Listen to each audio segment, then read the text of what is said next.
আমার শাশুড়ি আমি বলবো যে আমি খুব লাকি, খুবই লাকি। কারণ শাশুড়ির কাছ থেকে প্রতিনিয়তই শিখি। উনি ঠিক সেই আমার ফ্যামিলির ছোট মেয়েটার মতোই আমাকে একদম বাচ্চার মতো করেই ট্রিট করে। যেহেতু আমি আমার শাশুড়িকে মা ডাকি, সো মা সবসময় বলে যে না থাক, আমি আছি যতদিন আমি সব কিছু দেখে রাখি। এখানে সাডেনলি আমার মাথায় একটা কোয়েশ্চেন সাউন্ড করলো যে আপনার এই লুকগুলোতে তো অনেক অনেক প্রশংসা আপনি পান, বাট যখন আপনি রিয়েল লাইফে বউয়ের সাজ দিয়েছিলেন ওই সময় আপনি কার প্রশংসা বেশি পেয়েছিলেন?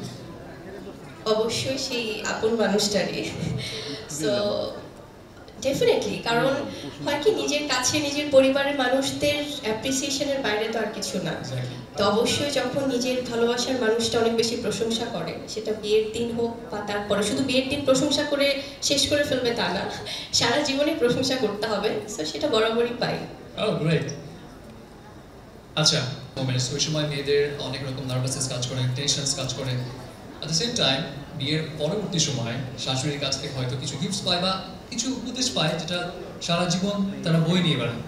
আপনাকে ক্ষেত্রে আপনার শাশুড়িকে এমন কোনো উপদেশ দিয়েছিল যেটা আপনি এখনো মনে হয় পালন করেন?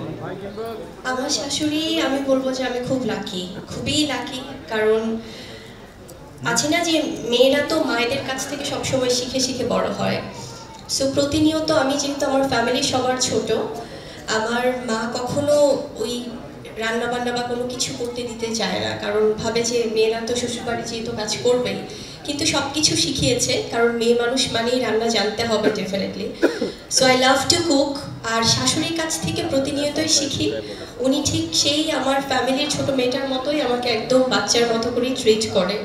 সারাক্ষণই মনে হয় যে কোনো কিছু করতে গেলে বা রান্নাঘরে গেলেও শাশুড়ি মনে করে যে, যেহেতু আমি আমার শাশুড়িকে মা ডাকি, সো মা সবসময় বলে যে না থাক, আমি আছি যতদিন আমি সব কিছু দেখে রাখি। সো খুব মানে একদম সেই মেয়ের মতো করে আদর করে, ভালোবাসে। সো আমি খুব লাকি এদিক থেকে। ওয়াও, এমন শাশুড়ি পাওয়া আসলে অনেক ভাগ্যের ব্যাপার। Next level, well done, side by side, free. আচ্ছা, এমন শাশুড়ি পাওয়ার জন্য অ্যাকচুয়ালি কি করতে হয়? কোনো সিক্রেট টিপস আছে নাকি? মেয়েদেরকে কিছু বলবেন নাকি? না, আমার মনে হয় এখনকার মেয়েরা সবাই ভীষণ ভীষণ আসলে স্মার্ট, ভীষণভাবে নিজেদেরকে প্রেজেন্ট করে, তারা এতটা সুন্দর রাখে নিজেদের। আর এখনকার যারা শাশুড়ি মায়েরা আছেন তারা কিন্তু সবাই অনেক বেশি সচেতন। তারা ছেলের বউদেরকে কিন্তু ঠিক মেয়ের মতোই ট্রিট করে। হয়তো অনেক সময় কিছু ডিফারেন্ট স্টোরি আমরা দেখি শুনি, সেটা অত্যন্ত দুঃখের। তবে আমার কাছে মনে হয় শাশুড়ি মায়েরাও যদি সকল বউদের প্রতি সেই ভালোবাসাটা রাখেন, সবার জন্য খুব ইজি। এবং অ্যাট দ্য সেম টাইম সব ছেলের বউদেরকেও শাশুড়ি মাকে মায়ের মতোই রেসপেক্ট করতে হবে। সো এটা দুদিক থেকেই আসলে পসিবল। আচ্ছা, কোনো না কোনো সময় তো আপনিও ছেলের বউয়ের শাশুড়ি হবেন ইনশাআল্লাহ।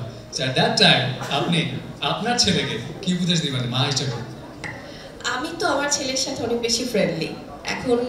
এখন যেহেতু আস্তে আস্তে করে শেহজাদ বড় হচ্ছে, ওর বাবাও যেমন ওকে সবসময় বলে যে বাবা কোনো মেয়েকে পছন্দ করলে আগে আমার সাথে পরিচয় করে দেবে, মানে বাবার সাথে আগে পরিচয় করাবে। কারণ বাবা সবসময় এগুলো নিয়ে খুব মজা করে শেহজাদের সাথে।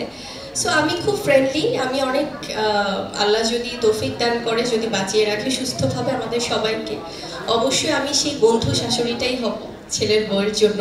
ছেলের বউ আর আমি মিলে একসাথে রান্না করবো, একসাথে খাবো, একসাথে ঘুরতে যাব। মানে শাশুড়ি বউ এটা ফিল করাতে চাই না, যেন দুজন ফ্রেন্ড, সেই ফিলটাই দিব অবশ্যই। বাহ।